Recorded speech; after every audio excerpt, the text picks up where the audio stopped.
শস্যৰ উৰ্বৰতাৰ বাবে ধন্যবাদ জনোৱা হয়। তেওঁলোকৰ বিশ্বাস যে সূৰ্য দেৱতাই কৃষিৰ উৎপাদনত সহায় কৰে। সূৰ্য দেৱতালৈ আগবঢ়োৱা এই পূজা ৱাংগালাৰ এক অন্যতম অংশ।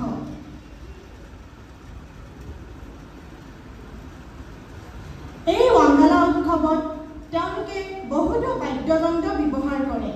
প্ৰতিটো বাদ্যযন্ত্ৰৰে সুকীয়া সুকীয়া বৈশিষ্ট্য আছে। এই বাদ্যযন্ত্ৰবোৰ হৈছে দামা, নলাকাৰ কাঠৰ টুকুৰাৰ পৰা নিৰ্মিত। দামাৰ দুটা মূৰ জন্তুৰ চামৰাৰ পৰা বনোৱা হয়। গাৰোসকলৰ আন এবিধ মুখ্য বাদ্যযন্ত্ৰ হৈছে গম বা ডিমশ্ৰাম। ইয়াক নৃত্যৰ সময়ত জোকাৰণিৰ বাবে ব্যৱহাৰ কৰা হয়। তেওঁলোকৰ আন এবিধ মুখ্য বাদ্যযন্ত্ৰ হৈছে এডুৰু। এই বাদ্যযন্ত্ৰবিধৰ আমাৰ অসমীয়া সংস্কৃতিৰ বাঁহীৰ সৈতে যথেষ্ট সাদৃশ্যতা আছে।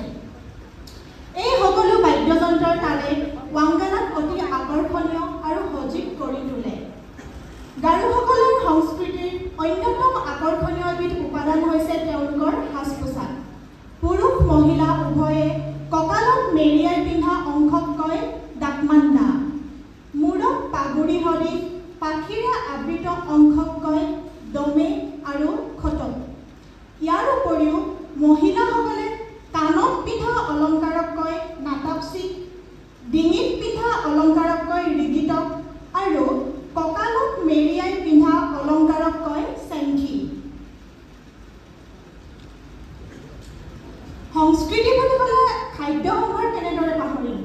কোনো জাতিৰ সংস্কৃতি গঢ়াত তেওঁলোকৰ থলুৱা খাদ্যৰ অৱদান যথেষ্ট। গাৰোসকলৰ মুখ্য পানীয় হ'ল চুবিচ্ছি। সকলো ধৰণৰ উৎসৱ ৰীতি-নীতিত এই পানীয় ব্যৱহাৰ কৰা হয়। তাৰ উপৰিও অন্য কিছুমান বিখ্যাত খাদ্য হ'ল কাপ্পা, যি হ'ল কলখাৰৰ সৈতে গাহৰি মাংস। তেওঁলোকৰ আন এবিধ পৰম্পৰাগত খাদ্য হ'ল চাকিনগাটা। ই হ'ল চাউলৰ পৰা প্ৰস্তুত কৰা এবিধ থলুৱা পিঠা। তেওঁলোকৰ আন এবিধ উল্লেখযোগ্য খাদ্য হ'ল নাকামবিচি, যি হ'ল শুকান মাছৰ পৰা প্ৰস্তুত কৰা এবিধ খাদ্য।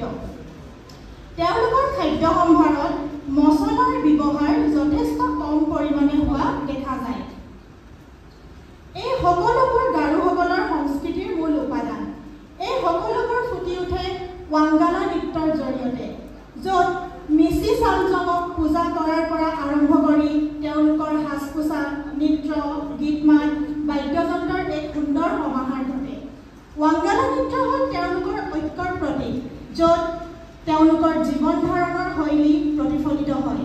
আহকচোন আমি সকলোৱে মিলি এই ৱাংগালা নৃত্য উপভোগ কৰোঁ।